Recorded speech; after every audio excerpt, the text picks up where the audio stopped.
महाभारत की इस कथा में एक ऐसा मोड़ आता है जहां एक श्राप एक महाशक्तिशाली योद्धा का अंत तय कर देता है, जिसका नाम सुनकर ही कौरव सेना कांप उठती थी, जो अकेला पूरी सेना को निगलने की शक्ति रखता था। लेकिन सवाल ये है, क्या उसे सच में युद्ध में कोई हरा पाया था या फिर उसका अंत किसी श्राप से हुआ था?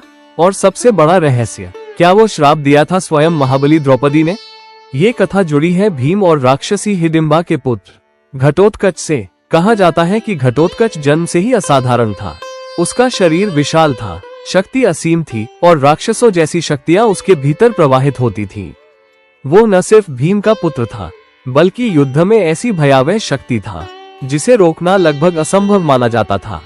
मान्यता के अनुसार जब घटोत्कच पहली बार पांडवों के राज्य में आया तो वहां उपस्थित थी द्रौपदी। कहानी कहती है कि उस समय घटोत्कच का व्यवहार सम्मानजनक नहीं था।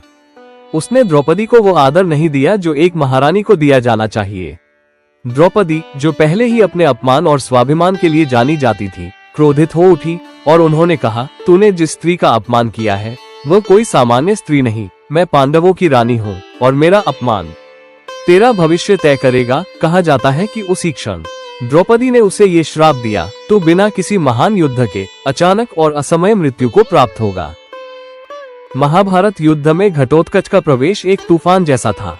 उसने कौरव सेना में भय फैला दिया। कहा जाता है कि उसकी शक्ति देखकर स्वयं कर्ण भी सतर्क हो गया था। यहाँ आते हैं महान धनुर्धर कर्ण। कर्ण के पास था एक अमोघ अस्त्र जिसे वो केवल एक बार उपयोग कर सकता था।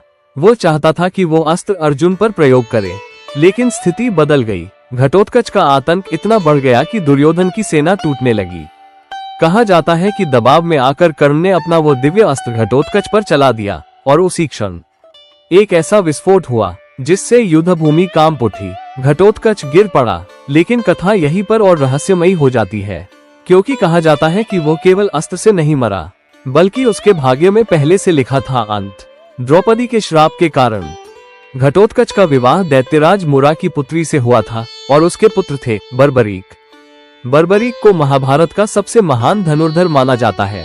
कहा जाता है कि 3 बाण ही पूरी युद्धभूमि समाप्त कर सकते थे, लेकिन नियति ने फिर एक और मोड़ लिया। श्री कृष्ण ने उसका शीश दान में मांग लिया और आशीर्वाद दिया, कलयुग में तू मेरे नाम से पूजित होगा। आज उन्हें हम खाटू श्याम के नाम से जानते हैं। तो क्या सच में घटोत्कच की मृत्यु द्रौपदी के श्राप से हुई, या फिर वो केवल युद्ध की रणनीति का हिस्सा था?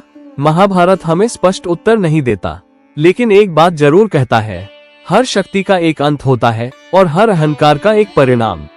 अगर आपको महाभारत का ये रहस्यमयी अध्याय चौंकाने वाला लगा तो वीडियो को लाइक जरूर करें और ऐसे ही और भी रहस्यों के लिए चैनल को सब्सक्राइब करें। जय श्री कृष्ण।